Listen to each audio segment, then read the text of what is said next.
السلام عليكم ورحمة الله وبركاته. مرحبا طلاب، نبدي إن شاء الله اليوم محاضرتنا الثالثة بمادة الالكترونيك. أخذنا بالمحاضرة الفاتت تذكير بسيط بأنه أخذنا شنو معنى الانترنسك كريستال اللي ما بيها أي شوائب، راح أضيف لها الدوبينج، أسوي لها دوبينج وبروسيس راح نسميها extrinsic or impurities. وهاي الاكسترنسك حسب أنا إيش أريد أزود number of الكوندكشن إلكترون or number of الهولز. فإذا زيد number of الإلكترونز إذا أريد أزيدها يعني راح يصير عندنا أي نوع من الماتيريال راح يصير عندنا N type semiconductor، وإذا أريد أزود number of الهولز راح يصير P type of semiconductor. وعرفنا من أنه إذا أنا أريد أزود النيجاتيف لتشارج يعني الإلكترونات لازم مش أضيف شنو البنتفلنت impurities.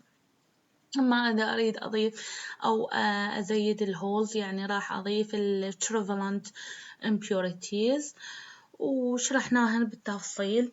نبدي اليوم إن شاء الله المحاضرة مالتنا بأنه الأوتلاينز إلها اللي راح ناخذه بأنه ال PN junction، البارير potential والإنرجي diagram of ال PN junction and depletion region. ال PN junction شنو يعني ال PN junction؟ إحنا من بعد ما أخذت مثلا أخذ قطعة كريستال، هاي قطعة كريستال أشوب نصفها أشوبها أزيد number of الإلكترون الكوندكشن إلكترون حتى يصير عندنا N type، والجزء الثاني إلها أو النصف الثاني راح أشوبها حتى أزيد number of الهولز يصير عندنا ال P type. ال P وال N الباوندري بيناتهن أو الحد اللي راح يكون بين ال P وال N نسميه ال PN junction. فهنا يقول if pieces of intrinsic silicon is doped so that part of it with pentavalent impurities to form. نعرف ال pentavalent impurities هن الخماسية حتى تكون to form ال N type and other part with trivalent impurities حتى أسوي ال P type to form ال P type. الباوندري الحد مالتها أو الفاصل بيناتهن is called ال PN junction formed between resulting ال P and ال N type. The PN junction is the basis of a diode, certain transistor, solar cell and other devices and so will be learned later. ليش جاي ناخذ هذا؟ لأنه أنا جاي أخذ ال PN junction أريد أعرف شلون البيهيفير مالتها من أسوي ال P وال N. ليش؟ لأن هي البيز والأساس للدايود، للترانزستور، للسولار سيل و other device موجودة ناخذها إن شاء الله بالمحاضرات القادمة. فهي ال PN junction، من أقول PN junction أو أنا مجرد ما أحط P مع N صار عندي دايود اللي هو أسميه ال PN junction دايود اللي هو أيضا راح ناخذه بالمحاضرة القادمة إن شاء الله. فإن شاء الله المحاضرة القادمة يعني رأسا أبدي أشرح الدايود، لأن باعتبار إحنا أخذنا البيهيفير مال كل جزء بي وشلون يشتغل، فهسه إن شاء الله نكملها. ال PN junction forms a boundary between عرفنا between two regions and the diode is created. فالدايود راح ينصنع وراح يتكون بمجرد ما أضع أني ال P مع ال N. هنا فيجر 16 A اللي هو ال P type has many، هذا هو الفيجر 16. الفيجر 16 يوضح لي بأنه أني هذا الانترنسك العفو انترنسك شوبت هذه زيدت البي، شوبت هذا الجزء زودت الان، فعندنا ان تايب ان ريجن مع البي ريجن مع ان ريجن. الباوندري مالتي أو الحد الفاصل بين هذا الجزء وهذا الجزء هو اللي أسميه البي ان جانكشن. أخذنا إحنا بجزء البي ريجن شنو إن الماجوريتي كاريرز مالتي اللي هن الهولز، اللي هاي بالجزء اللي هاي الدوائر البيضاء اللي هن الماجوريتي كاريرز الهولز أو البوزيتيف تشارج. شنو إن المينوريتي كاريرز بالجزء البي اللي هن الإلكترونات، هذا اللي هي بالوردي. بالنسبة للأن تايب، الأن تايب بما أنه هي نيجاتيف فأكيد الماجوريتي كاريرز هن الإلكترونات، المينوريتي كاريرز أيضا اللي هن الهولز. فأنا من راح الجزء البي راح أخلي هن جزء البي مع الأن راح يتكون لي من آن ذن القطعتين تصير وحدة جنب الأخرى. إيش راح يصير عندي؟ راح تجي أني هنا عندي الماجوريتي كاريرز الهولز، راح تجي تنجذب تلقائيا باتجاه منو؟ باتجاه الإلكترونات اللي هنا الماجوريتي كاريرز. فراح شي يصير الحركة مال الإلكترونات داخل هذا الجزء أو الحركة الهولز داخل هذا أسميه درفتنج. درفتنج للإلكترونز inside البي تايب، ودرفتنج للهولز inside البي تايب العفو. فالدرفتنج للإلكترون inside الان تايب هذا راح تكون حركة شنو؟ راندملي عشوائية. درفتنج inside البيسز مالتها. زين، راح يصير شنو من أحط هذه القطعة بصف هذه القطعة؟ راح يصير عندنا ديفيوجن. ديفيوجن يعني شنو؟ يعني حركة الإلكترونات راح تعبر هذا الجزء تتحول لهالجزء، تعبر الان ريجن تروح للبي ريجن، هذا يسموه ديفيوجن. حتى أفرق شنو الحركة الدرفتنج وشنو حركة الديفيوجن. الدرفتنج تصير moving of الكاريرز inside مثلا الان تايب او الان ريجن، بينما الديفيوجن لا، ديفيوجن راح ينتقل للريجن الاخرى اللي هي للبي. فالالكترونات راح شنو يصير بيها؟ يصير بيها ديفيوجن وتتجه تلقائيا باتجاه الهولز اللي هي البوزيتيف تشارج وتستقر بيها. فالبوزيتيف كأنما هذا الإلكترون راح يجي بهاي الهولز، كذلك وهكذا كل الإلكترونات راح تبدي يصير بيها ديفيوجن إلى أن هاي كلها المنطقة تنملي بشنو؟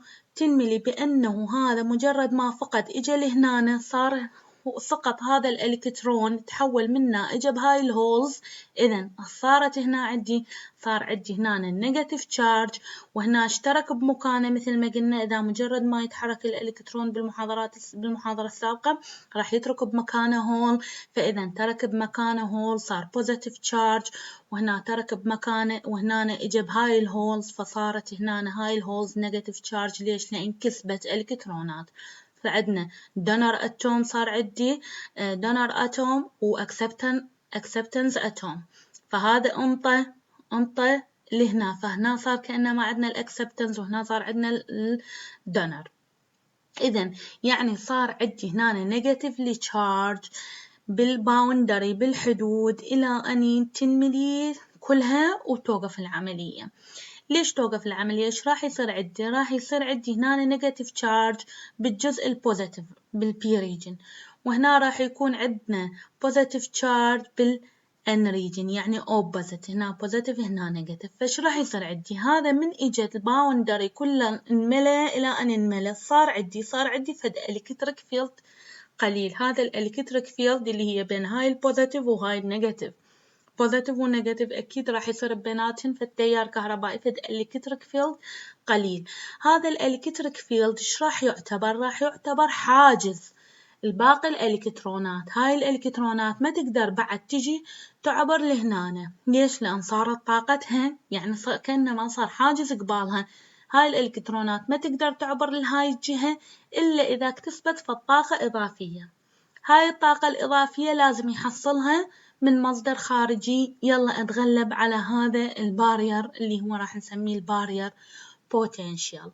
هذا البارير بوتنشال يختلف حسب المادة مالتي، إن كانت سيليكون وإن كانت جرمانيوم. فهذا الحاجز الجهدي اللي هو البارير بوتنشال يعني هو الحاجز الجهدي العفو، يكون بالنسبة للسيليكون 7/10، بالنسبة للجرمانيوم 3/10. هاي المنطقة اللي صار بيها هذا الاكستشينجينج بالتشارجينج إلى أن صار عندي بيها انملت. من انملت قلنا هاي المرحلة اللي وصل بيها تصير مرحلة الإكويليبرام التوازن، اللي هو بعد تمنع هذا الحاجز الصار يمنع أي إلكترونات من العبور إلى البي ريجن، وكذلك يمنع الهولز من العبور إلى الان ريجن. هذه المنطقة أسميها منطقة الديبليشن ريجن، منطقة الاستنزاف. ليش؟ لأن هي هاي المنطقة كأنما استنزفت كل الإلكترونات اللي بيها بعد وانتهت انملت وخلصت، بحيث تكون مانع أو حاجز لأي إلكترونات أخرى من أن تعبر هذا الحاجز الجهدي. هاي طريقة شلون يصير الدبليشن ريجن وشلون يصير الفورميشن، إن شاء الله تكون واضحة. هنا هذا نفس الحكي راح يعيده، بس راح أني أقرأ حتى أبينه من جديد بأنه وأني حطيت وياه فيديو يعني انيميشن الطريقة الدريفتنج والديفيوجن اللي راح تصير بين الإلكترون والهول بنهاية المحاضرة. فالفورميشن ايش راح يصير عندنا؟ The free electron in n region are randomly drifting in all direction. الفري الكترون هي شنو؟ تتحرك بصورة عشوائية بالكل الدايركشن. at the instance of the p-n junction formation، بالحالة أو بالوقت المباشر اللي أنا من راح تتكون عندي هاي ال p-n junction. Free electron near the junction in the n region began to diffuse across the junction into the p region where they combine with holes near the junction. مثل ما قلنا بأنه إيش راح يصير من أحط البي مع الN راح يصير عندنا diffusion للإلكترونات، يعني راح تعبر الحاجز تروح المن diffusion across الجنكشن راح تروح للN region وكومبين مع الهولز اللي هي موجودة قريبة على الجنكشن مالتي. Before the p-n junction is formed، قبل ما تتكون هاي ال p-n junction، recall that there are as many electrons as protons in the n-type material. عرفنا بأنه شنو الماجوريتي بال-n-type الإلكترون، making the material nature in there of net charge. The same is true for the p-type of الماتيريال. يعني كأنما يقول هنا هي متوازنة الشحنة، عندنا نفس العدد أو نفس الماني إلكترونز والفوتون اللي هي موجودة بالN-type اللي هي تخليها شنو؟ تخليها stable أو net charge، يعني متعادلة الشحنة بالنسبة للN وبالنسبة للP. من تتكون عندنا ال p-n junction، الN region ايش راح يصير بيها؟ ايش راح تعاني؟ راح تعاني loss of the free electron as they diffuse across the junction. راح تخسر الإلكترونات اللي هي راح تصير diffusion إلها across الجنكشن تروح لل P region. Creation a layer of the positive charge اللي هن pentavalent ions near the junction. راح تولد لي ال positive charge، هذا اللي قلنا عليه positive charge near the junction بجزء ال N region. نفس الحكي بالنسبة لل P region. As the electrons move across the junction ال P region loses. إيش راح يصير بال P region؟ راح تخسر ال holes as the electron and the holes combine، لأن راح يصير combination بين الإلكترون والهول. This creation a layer of a negative charge اللي هنا راح نسميها ال trivalent impurities near الجنكشن. هنا صار عندنا ال negative charge near الجنكشن.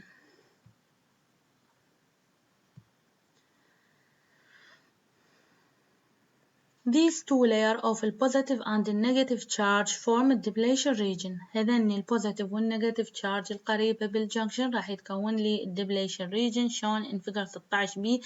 The term of depletion refers to that fact that the region near the p-n junction is depleted of the charge carrier electron and the holes due to diffusion across the junction. مثل ما قلنا جوانها صارت depletion. ليش؟ لأن هي استنزفت أو فقدت الإلكترونات والهولز إلى أن انملى بالجنكشن اللي موجودة بين ال P وال N. depletion region لازم نخلي بالنا بأنه formed very quickly، تتكون بصورة سريعة جدا وتكون very thin compared لل N وال P region، تكون جدا يعني very thin، تكون رفيعة جدا، سمكها يكون جدا قليل، بالإضافة إلى أنه الفورميشن مالتها أو تكوينها يكون جدا سريع. As the electrons continue to diffuse across the junction، تستمر الإلكترونات diffusion across الجنكشن إلى أن قلنا نصل إلى أن تنملي هاي الجنكشن ونوصل مرحلة بأنه يصير إلكتريك فيلد بيناتهم حتى يتوقف ويصير حاجز بالنسبة للإلكترونات الأخرى ما تقدر تعبرها، ما عندها طاقة كافية حتى تعبرها. فهنا more and more راح يصير diffusion للإلكترونات. more and more positive and negative charge are created. فش راح تتكون عندنا positive و negative charge راح تتكون near the junction as the depletion region is formed. عندما تتكون depletion region. A point is reached. راح أوصل النقطة بأنه total negative charge in the depletion region repels any further diffusion of the electron. Negative charge particles negatively charged particles into the P region like charge repel and the diffusion stop. تتوقف، يعني هنا راح يصير كأنما البوزيتيف والنيجاتيف بين البوزيتيف والنيجاتيف راح يتكون لي فد تشارج أو فد إلكتريك فيلد. هذا الشيء يكون رابلز، يعني يعيق أي ديفيوجن آخر للإلكترونات حتى يصير بها ديفيوجن من الان تايب للبي تايب. So that depletion region has expanded to a point when إذن راح تستمر بالعمل at a point تستمر بالتكوين at a point where equilibrium is established إذا أن نصل إلى مرحلة من التوازن and there is no further diffusion of electron across the junction وماكو عندي بعد إلكترونات تعبر الجنكشن.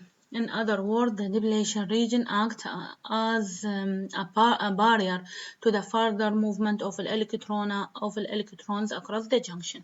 راح تعمل كحاجز حاجز to the further movement of الإلكترون إلى حركة إلكترونات أخرى تخليها ما تعبر الجنكشن across الجنكشن.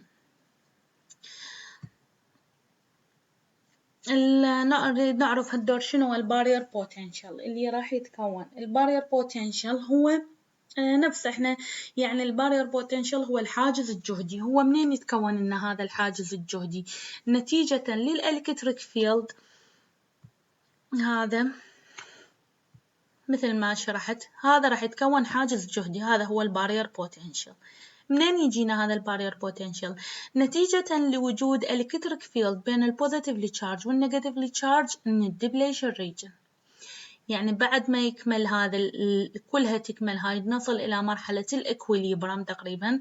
فش راح يكون عندنا؟ راح يكون فد إلكتريك فيلد بين البوزيتيف تشارج والنيجاتيف تشارج. هذا الإلكتريك فيلد راح يكون قلنا بارير حاجز الباقي الإلكترونات. هذا الحاجز أسميه الحاجز الجهدي البارير بوتنشال نتيجة شنو؟ للإلكتريك فيلد between positively charged والنيجاتيفلي charged near ال PN junction. فالبارير potential in the depletion region there are many positively charged and many negatively charged on opposite side of the PN junction. نفس الكلام اللي قلناه عندنا positive charge و negative charge بالopposite side. ليش opposite side؟ لأن أنا بالبي صارت عندي بالجزء البي صار عندي شنو negative وبالجزء الان صار عندي positive فهنا سماهن opposite side in the PN junction. The force between the opposite charge form an electric field. إذن الطاقة أو القوة بين البوزيتيف الأوبوزيت تشارج اللي هن البوزيتيف والنيجاتيف تشارج راح يصير عندنا electric field مثل ما موضح بالشكل اللي هو by below rho between the positive charge and the negative charge. between البوزيتيف تشارج والنيجاتيف تشارج اللي هو اللي يقول اللي السهم الأزرق اللي هو موجود بالرسم هو هذا الإلكتريك فيلد. هذا الإلكتريك فيلد من البوزيتيف للنيجاتيف. This electric field is a barrier to free electron in the N region as energy must be expended to move an electron through the electric field. مثل ما قلنا راح يشتغل كحاجز بالنسبة للفري إلكترون الموجودة بالN. فلازم هذين الإلكترونات must have أو must expended to move an electrons through the electric field. يعني لازم عندنا في الطاقة هاي الإلكترونات تكتسب في الطاقة يلا تقدر تعبر هذا الحاجز الجهدي. هاي الطاقة منين أحصلها؟ لازم أحصلها من مصدر خارجي. external energy إذا طاقة خارجية must be applied to get the electron to move across the barrier of the electric field in the depletion region. طاقة خارجية أسلطها حتى هاي الإلكترونات تكتسب طاقة تقدر تعبر هذا الحاجز الجهدي الموجود بين ال P وال N. The potential difference of the electronic field across the depletion region is the amount of voltage required to move the electron through the electric field. This potential difference is known as a barrier potential and it is expressed in volt. وهذا هو الحاجز الجهدي. يعني هذا الحاجز الجهدي تعريف آخر ممكن إلى بأنه شنو هو potential difference of the electric field across the depletion region، اللي هي شنو معناته amount of the voltage required to move the electron through the electric field، كمية فولتية أسلطها حتى أحصل على حتى الإلكترونات تقدر تعبر هذا الحاجز الجهدي، أسميه هو البارير بوتنشال، ودائما أعبر عنه بالفولت. ومثل ما قلت هذا الحاجز الجهدي حسب المادة مالتي المكونة لي للبي والان. مثلا السيليكون هذا الحاجز 7/10، الجرمانيوم هذا الحاجز 3/10. شنو يعني؟ يعني أنا لازم هاي الإلكترونات عندي حاجز جهدي 7/10، هاي الإلكترونات لازم أسلط بيها فولتية 7/10 وأكثر حتى شنو؟ حتى تقدر تعبر هذا الحاجز الجهدي. بالنسبة للسيليكون، بالنسبة للجرمانيوم لا، لازم 3/10 فولت أسلط عليها حتى أقدر أتغلب على هذا الحاجز الجهدي. البارير potential بالبي ان junction depend on several factors including. هذا البارير potential يعتمد على عدة عوامل أو تأثر به عدة عوامل. أول شيء التايب اوف السيميكوندكتور ماتيريال، مثل ما قلت الشيء الأساسي هو التايب مال السيميكوندكتور، إن كان سيليكون إن كان جرمانيوم. بعدين شنو amount of الدوبينج، إيش قد أنا مسوية دوبينج للبيسز مالتي. and temperature، أكيد درجة الحرارة تأثر عندي على الحاجز الجهدي، فبزيادة درجة الحرارة نعرف بأنه راح تحتاج طاقة أقل الإلكترونات حتى تقدر تعبر الحاجز الجهدي، فإذا temperature أيضا يتأثر علي بدرجة كبيرة. typical barrier potential approximately 7/10 للسيليكون و3/10 للجرمانيوم. شو وقت بال25 درجة سليزية، درجة الحرارة الاعتيادية اللي هي درجة حرارة الغرفة بال25 درجة سليزية.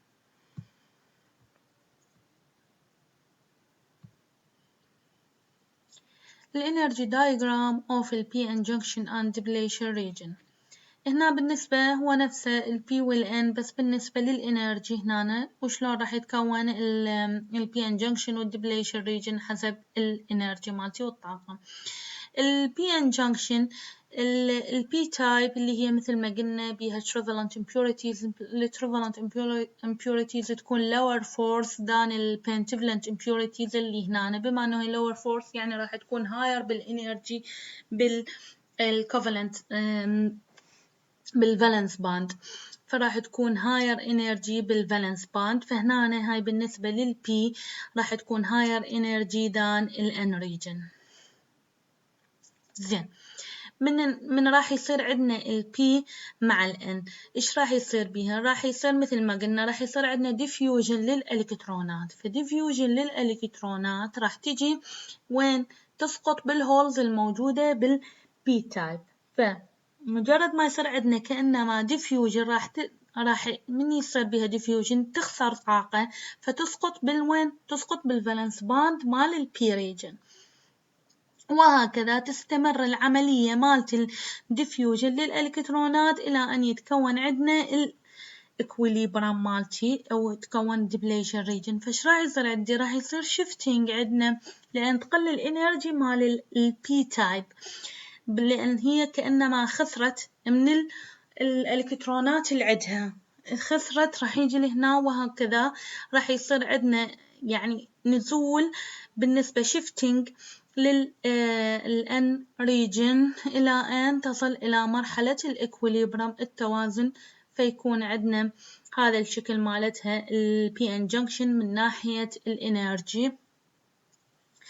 فالvalence and الconduction band in ال N-type material، الvalence والconduction band بال N-type material are slightly lower energy level than الvalence والconduction band بال P-type high lower energy than ال P-type. ال P-type material has مثل ما قلنا نعرف بأنه ال P-type بيها trivalent impurities وال N-type material بيها pentavalent impurities، هذا نعرفه. فعندنا ال trivalent impurities exert lower force on the outer shell electron than the pentavalent impurities.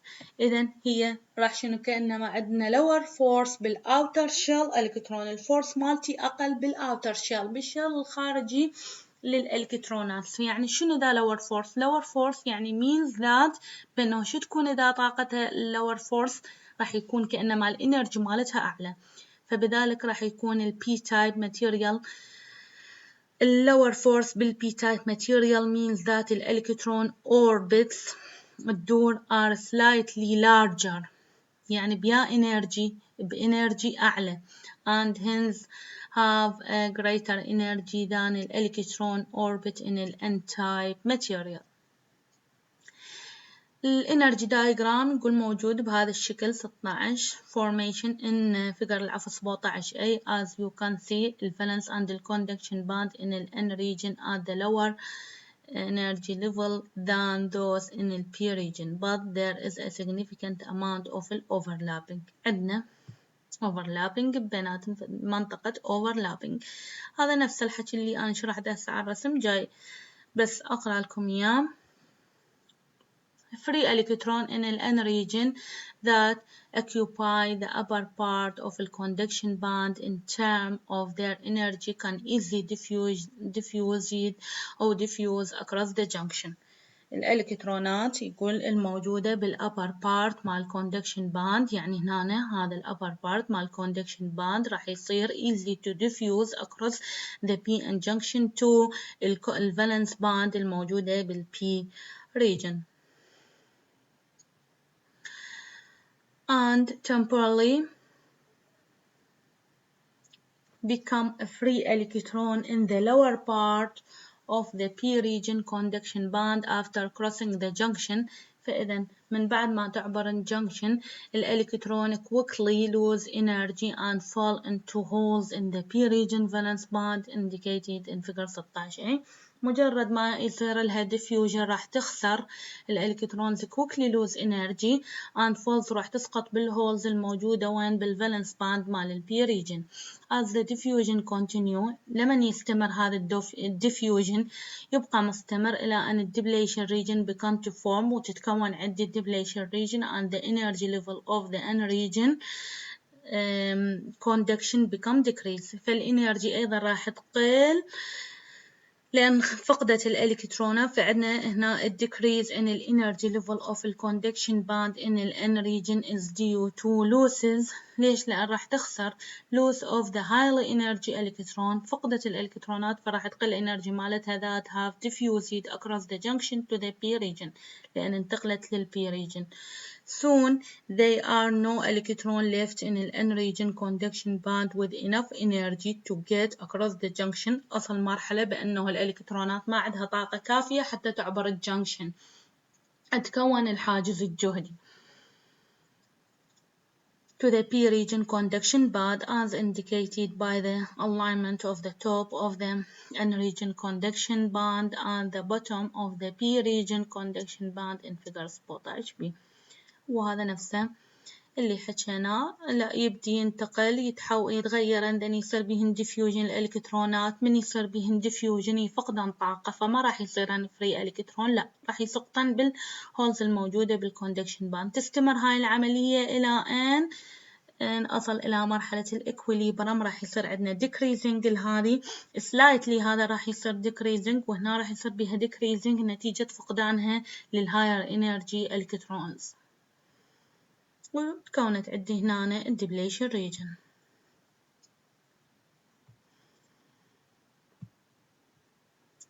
At this point the junction is equilibrium، وصلنا لمرحلة الإكويليبرم التوازن أو التعادل and the depletion region is complete because diffusion has caused. لأن صار عندنا الديفيوجن يتوقف عندي أو انتهى، يعني صار عندي equilibrium والدبليشن region هي كمل التكوين مالتها. This is an energy gradient across the depletion region which act as the energy hull that an region electron must be clamped to get the P region اللي هي يعني لازم تتحقق. شو يقول لازم يعني كأنما تتسلق يلا تقدر توصل إلى هنا لهالمنطقة. فش وقت صار عندي حاجز ولازم هاي الإلكترونات عندها بالطاقة يلا تمر لهنا لازم تصعد. هذا الحاجز الجهدي هو اللي قلنا عليه أما 7/10 حسب السيليكون أو 3/10 هو الجرمانيوم. Note that the energy level of the N-region conduction band has shifted downward. The energy اللي هو downward راح يصير بها shifting مثل ما قلنا. The energy level of the valence band also shifted downward. It still takes that the same amount of energy for a valence electron to become a free electron. يقول يعني هي ما تغيرت. أنا بقى عندي هي نفس الإنرجي اللي يحتاجها الإلكترون. هاي ما صار عندي تغيير. هي نفس الإنرجي اللي يحتاجها الإلكترون حتى يتحول من الفالنس باند للكوندكشن باند. هذا بقى ثابت. بصورة عامة الإنرجي نزلت بس الإلكترونات منها هاي الإنرجي بقى ثابتة. يعني الإنرجي كاب بقى ثابتة ما تغيرت عندي بهاي العملية.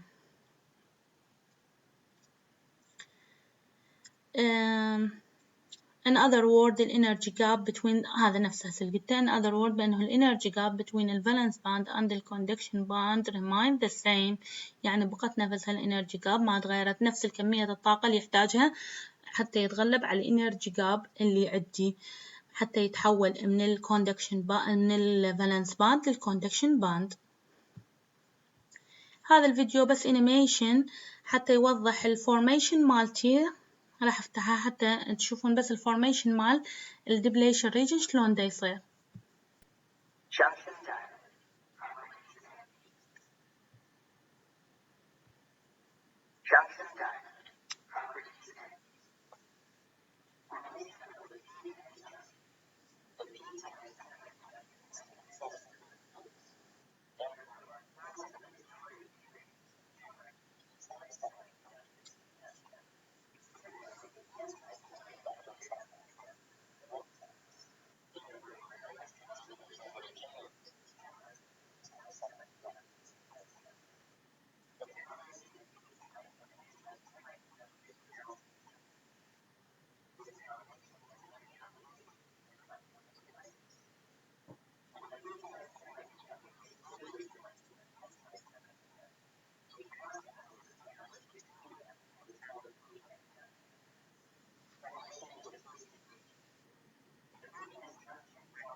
لهنا إن شاء الله يكون واضح شلون الفورميشن مال الدبليشن ريجن والبي ان جنكشن، لأن هو هذا الأساس مالتنا إن شاء الله مال البي ان جنكشن دايود اللي راح ناخذه بالمحاضرة القادمة إن شاء الله.